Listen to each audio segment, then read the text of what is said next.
and welcome back to winemastery.co.uk. My name's John Lightfoot. This is John Murphy. I'm the dummy, he's the expert. Certainly knows a lot more than me.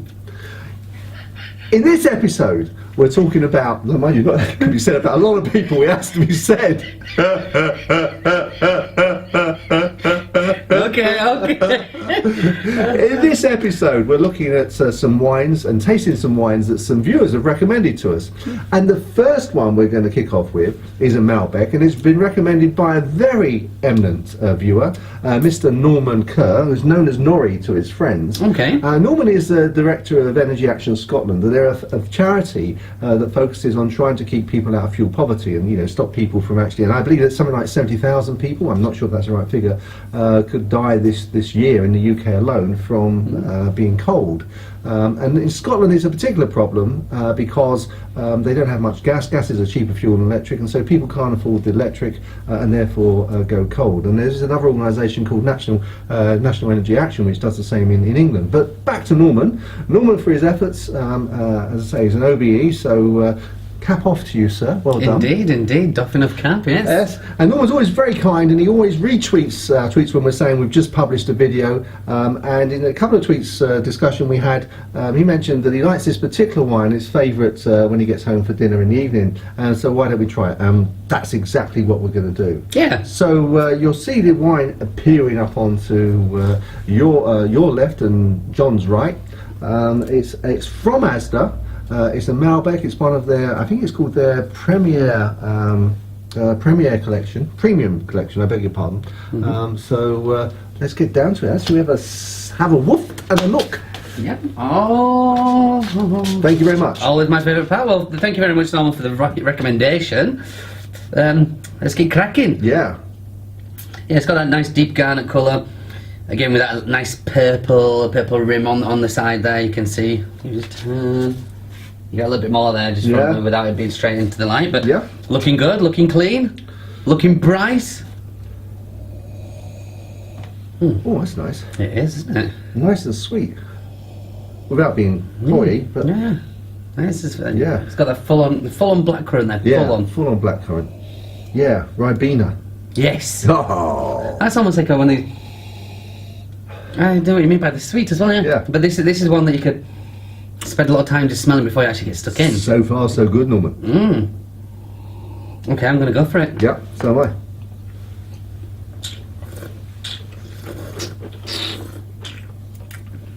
I.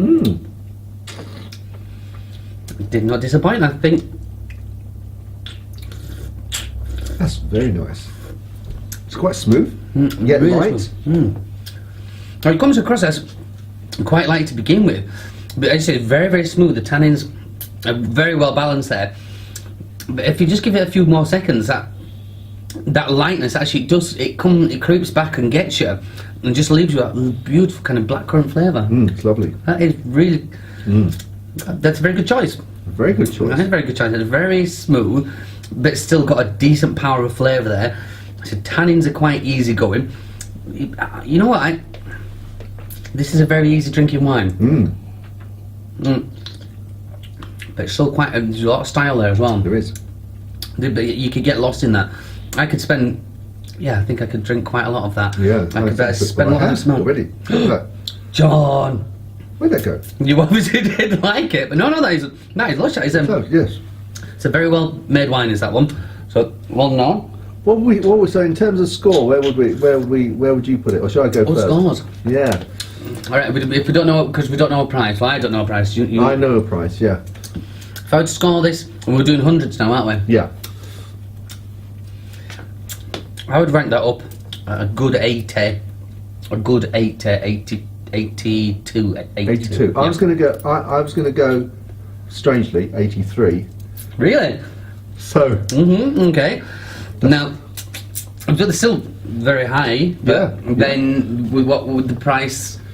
What would you? Well, I can't. I know it. So okay. I can tell you what I probably would have guessed it to be, and as obviously it's Asda. Yep. So I'd expect to be quite competitive. Yep. And it's obviously difficult because I do know the price, but I'm trying to block that out of my mind. I think I would have guessed this to have been around about £7.50, £8. I'd have gone for a little bit more. Yeah. I would. From the taste there, as I say, it's a very well made wine. So I would expect to. Okay, as you say, competitive. Yeah.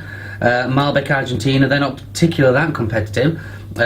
So I'd be looking £9.50, £10. I would guess that to be. Okay. And the price?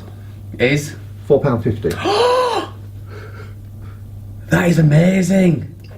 £4.50. I think it's on their rollback. I don't know if Asda's rollback means it can go back up. I.e. it's cheap at the moment, it could go back up. But £4.50 is what it cost me when I bought the bottle. That is. And you know, it's recommended by a Scotsman. What are your suggestions, John? There's a lot of kin between a Yorkshireman and a Scotsman. No one had to say anything there. Nothing to do with me.